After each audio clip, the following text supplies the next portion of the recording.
Many of you listening right now or watching right now were served by medical laboratory scientists from Austin P during the pandemic, and you probably didn't even know it. Dr. Perry Scanlan is joining us today. He's the director of the Medical Laboratory Science Program, and he's joining us here on 91.9 Public Affairs and APSU TV.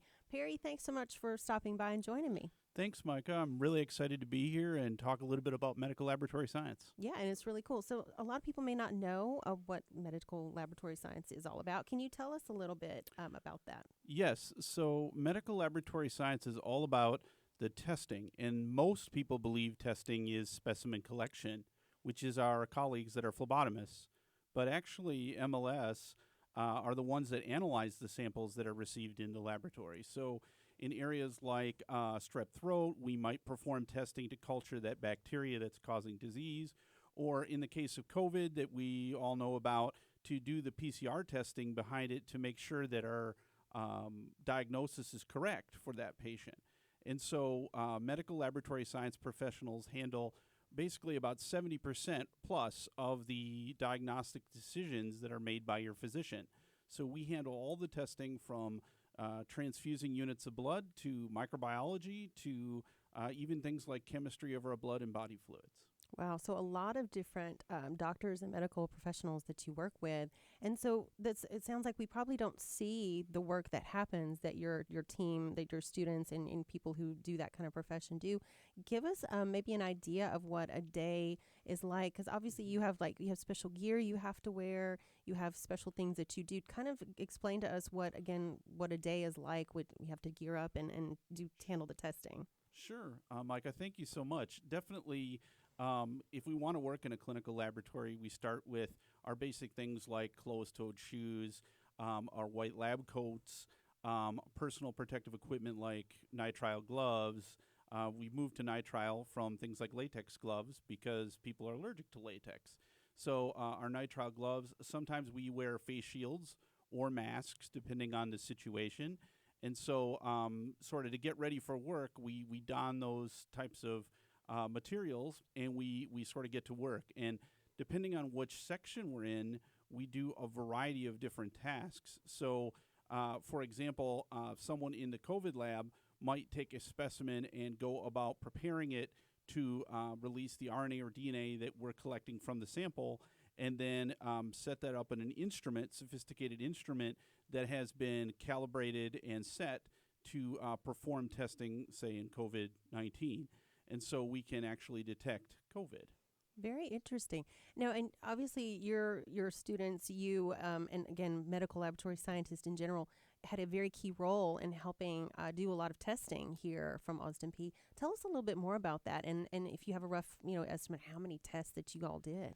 Yes. So there's been a variety of folks that have participated. So we have specimen collectors that were phlebotomists that actually were employed to collect specimens at the COVID lab on Austin Peay State University's campus.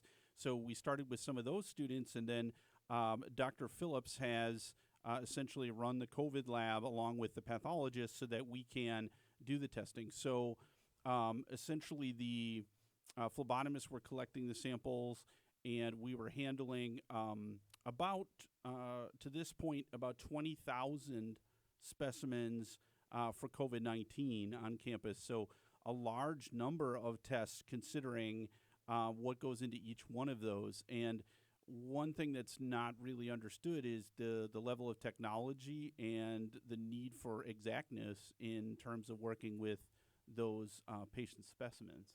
Right, and take us through that, because a lot of people are probably familiar with, ooh, I got this, swab up my nose, and then, you see it put into a special container. Tell us just how precise this has to be. Well, you can collect from different places. So there are the nares of the nose, which is towards the outside, and then there's the mid-terminate or mid-nasal portion, and then there's the nasopharyngeal areas, which are further back. And so COVID lives in the cells, essentially, and hides. And so in order to get the cells containing virus, we have to swab deeper and get to those areas like nasopharyngeal or mid-terminate that are better specimens. Then it ends up on that swab, of course, and we place it in a tube where we get the virus and the cells to come off the swab into the container. And then from that point, that will go back to the lab where professionals will have to actually prepare and prep those samples to lyse the cells, collect the genetic material from the virus, and then place that into tubes, but really thin, small tubes that allow for heating and cooling quickly for the PCR reaction. And so we basically remove the virus, add DNA bases and other components like enzymes that allow for that to amplify what is present in the sample and allow that sample to then be measured each cycle. And so as each cycle goes by, they take a measurement and they can see how it increases and shows a positive sample as part of the real-time PCR testing that's done. Very interesting. So I'm just hearing multiple disciplines going into this work. So you have a lot of chemistry, a lot of, again, biology. So you have all these multiple things.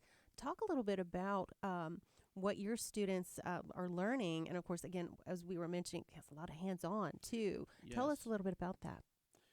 Yes, Micah. So we require 16 credits of chemistry. So our students and those professionals that have graduated will have taken the general chemistry, organic and biochemistry type classes. So they really have a good versed background in chemistry, which allows them to understand how our body functions from a chemical perspective. They also take about 20 credits of biology type courses, which include things like microbiology, immunology, A&P 1 and 2, so that these students have a good working knowledge of the human body, the types of infections that are caused, and how we fight those infections. And that's just the prep. Then when we enter the program, you take specialized courses in each of these areas. So there are 4 or 5 major areas like microbiology, hematology, immunohematology, which is blood transfusions and transfusion medicine, so all of our blood products. We also talk about clinical chemistry and chemistry of the blood and body fluids, and then immunology as well, which is all of the function and how our immune system works. And so they take specialized courses, and in some cases 2 courses. So for microbiology, they would take 2 sets of courses with labs. So in lab, we do everything that takes to be able to isolate the organisms or prepare the samples for testing, all of the testing, and then all of the reporting out of data from those tests to our laboratory information systems. So a lot of valuable information. What have you kind of gleaned from this pandemic so far in the test? And obviously, we're not talking about sharing anything privacy-wise here, Sure. but just trends and things that you've probably noticed from those things you've gathered. Well, I think the first thing is that we're sort of a hidden profession. So everybody sees the doctor maybe that comes to visit you, or nurses that stop by on your floor or in your bed or help you at some point. But people don't see behind the scenes. Because we're in a laboratory, we have sophisticated equipment and all this great stuff that we can't have the public just walking into an area where we're testing. So it kind of makes sense that in those particular cases, you're able to be separated. But the downside is they don't see it. And so what they see are people who collect specimens, such as phlebotomists, and they assume that those people are the ones doing the testing. But there are a great group of highly educated individuals that learn everything that can go wrong or that can go right with your body. And so when it comes to testing, the most important thing is that you do it right the first time, each and every time. And you don't realize, when you do something wrong, you can retake or do it again. But when you're talking about the lab, we have to be right. Because if we run something 3 times and we get 3 different results, how do we know which one is the correct one? And so we have to be right on each time. And it takes a lot of work to make sure that specimens are labeled properly, analyzed properly, and reported properly to the patient. Reliability and precision, very, very important. Yes. Dr. Scanlan, thank you for joining us. If you're just tuning in here on 91.9 FM or on APSU TV, this is Micah Terrell, and we're talking with Dr. Perry Scanlan. He is the director of the Medical Laboratory Science Program here at Austin Peay. Very interesting stuff. Again, the hidden treasure of the program there that we really need to talk about. So give us a little bit of background about the history of the program. Obviously, it's getting a lot of notice now because of all the work with the pandemic, but tell us a little bit about how it's evolved. Well, it evolved from the early 1900s where we had lots of people in helping or assisting physicians, and it really came into its own in the early 1900s as we got more sophisticated with our testing. And as part of that, it sort of evolved. Of course, since that point, we had the advent of antibiotics, antimicrobials, instrumentation, plastics, all the things that we can do to improve. So, advent of computers. And so what has happened is everything continues to get more and more efficient, more and more computerized, automated. So we're using sophisticated equipment while doing a lot of the hands-on work. And so we started out sort of being assistants, but has quickly moved into its own field in its own right, where now where it might have been a relationship with a physician, now it's responsible for 70+% of medical decisions by your professionals. So, we sort of moved from physician assistant role to all the way to scientists in how we analyze those from early 1900s now out to what we have in 2022. And so it's changed a lot. Automation has sped things along. We don't always have to touch the specimen as much, but in some cases we have to lead or work with sophisticated equipment. And so the textbooks get thicker and the knowledge gets larger, and we keep working to make sure that patients are safe and cared for. And that's awesome that technology has helped so much along the way, and that's amazing. Now, Dr. Scanlan, what else do we not talk about yet that you'd like to share with our listeners and viewers? Well, I will say that, creating a laboratory from scratch is difficult. And Dr. Phillips and several of the people in those areas, along with help from the campus, allowed us the opportunity to build something special, to get results to students, to faculty, to staff in a very timely fashion that was able to intervene and prevent infection on campus. And so when you think about the pandemic and how important it is to know if you are positive and whether we can quarantine or move you from others, it's extremely important that we had this lab available. But to build a CLIA accredited laboratory in the time frame that we did was really something special. And then to have our students be able to participate in understanding how the lab works, participate in collection of samples, some of the testing, and use that as a resource not only for education but to help the community. And if there's one thing we would say about medical lab scientists is we're always worried about patients and patient outcomes.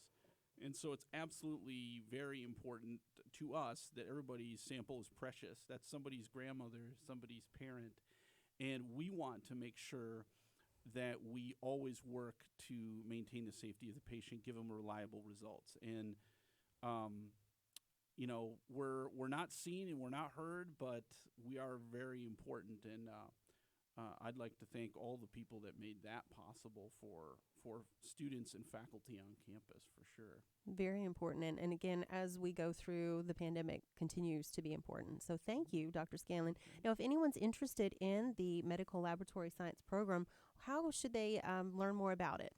Well, there's a couple of ways that you can learn more about medical laboratory science. The first thing is you can go to our Allied Health Sciences webpage and search medical laboratory scientist. Sometimes you'll hear them referred to as medical technologist as well. But medical laboratory scientists, we have a great program here at APSU, lots of information on our website. They can certainly reach out to me. My contact information is present on the website, or they can email me at scanlanp@apsu.edu or call our department at 931-221-6455, and we'd be happy to make sure that those interested folks can find their way to the field like medical laboratory science, because there's tons of need in the field right now, and they're starting out with a sizable amount of pay with their knowledge. So I think that a lot of people will be interested in this dedicated field in healthcare. I would love to see it grow too. I think that's just totally interesting, and I'm here helping you. But if I was in, a high school or growing up and be like, I'd have to check that out. So sounds great. Thank you so much, Dr. Scanlan. And this is Micah Terrell with 91.9 Public Affairs and APSU TV.